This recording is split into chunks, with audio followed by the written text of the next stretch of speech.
আজকে বানিয়ে দেখাবো ডিমের কারি।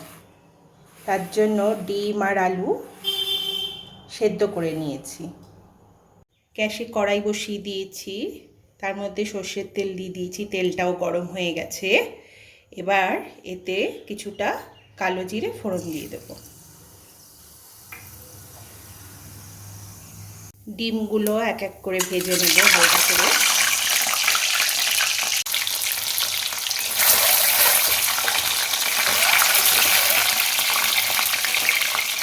ডিমগুলো হালকা করে ভেজে নিয়েছি, বেশি ভাজবো না। এবার তুলে নিচ্ছি।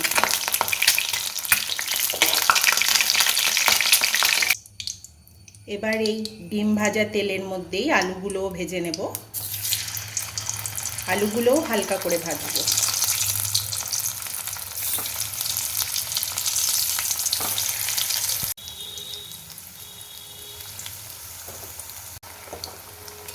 আলুগুলো এক পাশ ভাজা হয়ে গেছে, এবার উল্টে দিচ্ছি।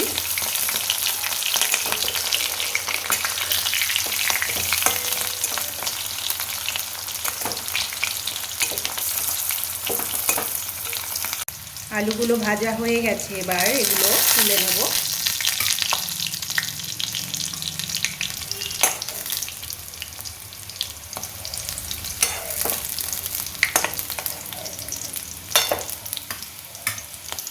এভাবে হালকা করে আলু আর ডিমটা ভেজে নিতে হবে।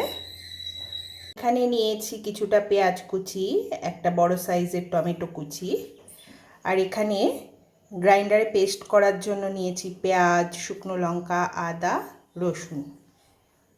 ভাজা তেলের মধ্যে আমি কেটে রাখা পেঁয়াজ কুচিগুলো দিয়ে দিচ্ছি।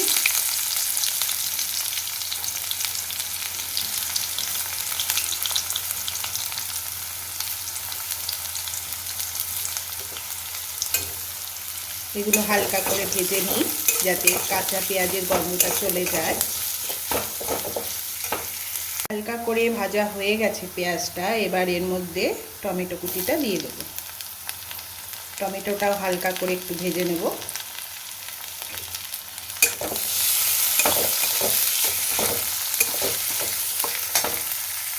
টমেটোটা হালকা করে ভেজে নিয়েছি। এবার এর মধ্যে গ্রাইন্ডারে পেস্ট করে রাখা পেঁয়াজ, টমেটো, আদা, রসুন এগুলো দিয়ে দেব।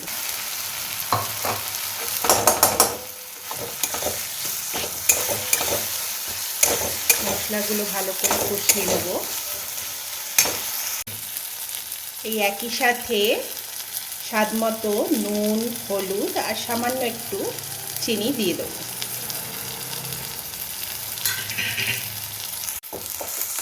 এবার মশলাটাকে খুব ভালো করে কষিয়ে নেব যতক্ষণ না মশলাটা থেকে তেল ছেড়ে আসছে।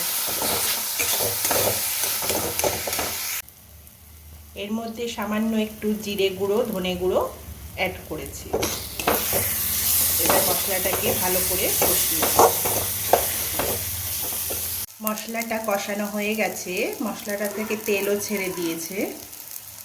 এবার গরম জল করে রেখেছি, গ্রাইন্ডারে যে মশলাটুকু লেগেছিল সেটুকুও ধুয়ে দিয়েছি এর মধ্যে। এবার এই গরম জলটা অ্যাড করে দেব।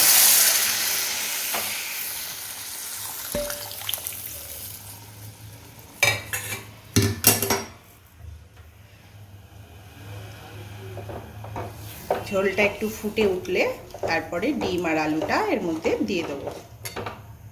ঝোলটা ফুটে উঠেছে, এবার আমি এক এক করে ডিম আর আলুগুলো এর মধ্যে দিয়ে দেবো।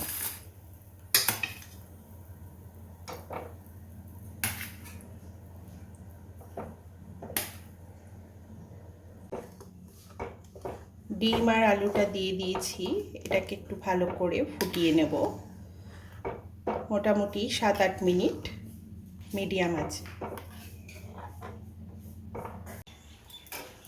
দেখো ডিমের কারিটা একদম রেডি হয়ে গেছে। এবার আমি একটা অন্য পাত্রে তুলে তোমাদেরকে দেখাচ্ছি। সামান্য একটু গরম মশলা গুঁড়ো দিয়ে দেব।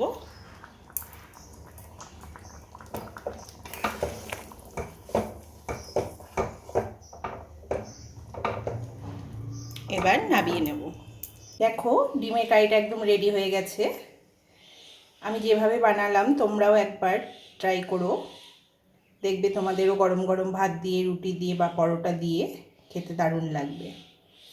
আর আমার এই রান্নাটা যদি তোমাদের ভালো লাগে তাহলে প্লিজ আমার চ্যানেলটা সাবস্ক্রাইব করো, বন্ধুদের সাথে শেয়ার করো, আর কমেন্টস করে জানিও কেমন হয়েছে।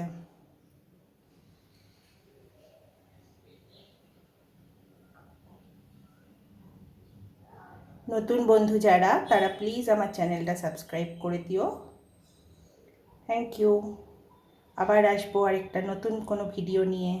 ততক্ষণ আমার পাশে থেকো তোমরা। ধন্যবাদ।